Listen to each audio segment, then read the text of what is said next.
Hello everyone, আসসালামু আলাইকুম। আজকে আমাদের এই ক্লায়েন্টের হেয়ারে আমরা ক্যানবো ডিপশন ট্রিটমেন্টটি করেছি।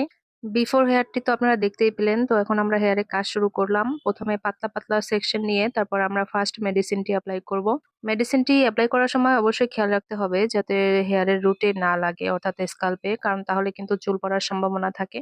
তো আমরা হেয়ারে স্কাল্প থেকে 1/2 ইঞ্চি দূরত্বে আমরা মেডিসিনটা পাতলা, পাতলা সেকশন নিয়ে আস্তে, আস্তে এপ্লাই করে নিব। অনেক ক্লায়েন্টই অভিযোগ করেন যে বিভিন্ন পার্লারে তারা এর আগে রিবন্ডিং করে তারপর তাদের হেয়ার ফল হচ্ছে, হেয়ার ব্রেক হচ্ছে, মানে নানানবিধ সমস্যা। আসলে দক্ষ হাতে যদি এই কাজগুলো করা না হয়, আই মিন প্রফেশনাল না হলে তখনই তাদের হাতে কাজ করলেই এরকম প্রবলেম হয়। আর রিবন্ডিং এর পরে কিন্তু অবশ্যই হেয়ারের এক্সট্রা কেয়ার নেওয়া উচিত। এটা আমি প্রত্যেকটা ক্লায়েন্টকেই বলব।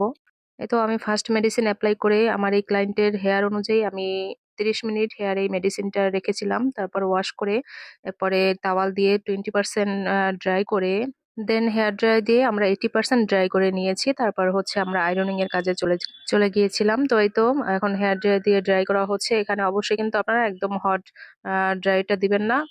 মিডিয়াম আরকি, কুলও না আবার হটও না, এরকম একটা ড্রায়ার দিয়ে হেয়ারটা শুকাবেন।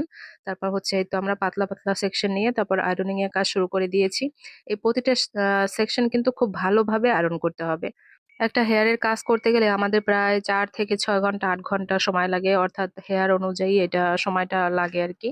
তো আপনারা ভিডিওতে দেখতে পাচ্ছেন যে আমরা খুব ভালোভাবে হেয়ার গুলোকে সেকশন, সেকশন মানে পাতলা সেকশন নিয়ে তারপরে আয়রনিং করে নিচ্ছি খুব ভালোভাবে। এভাবেই আমাদের আয়রনিংটা ফার্স্ট আয়রনিং কমপ্লিট হয়ে গেছে।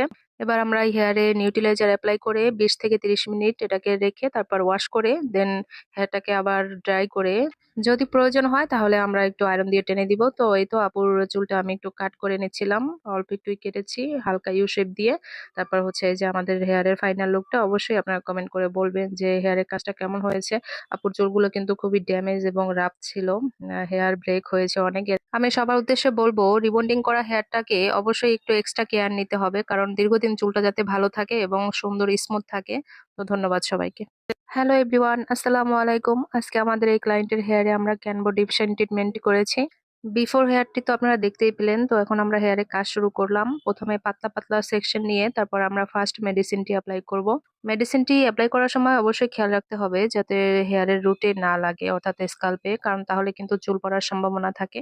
তো আমরা স্কাল্প থেকে 1/2 ইঞ্চি দূরত্বে আমরা মেডিসিনটা পাতলা, পাতলা সেকশন নিয়ে আস্তে, আস্তে এপ্লাই করে নিব।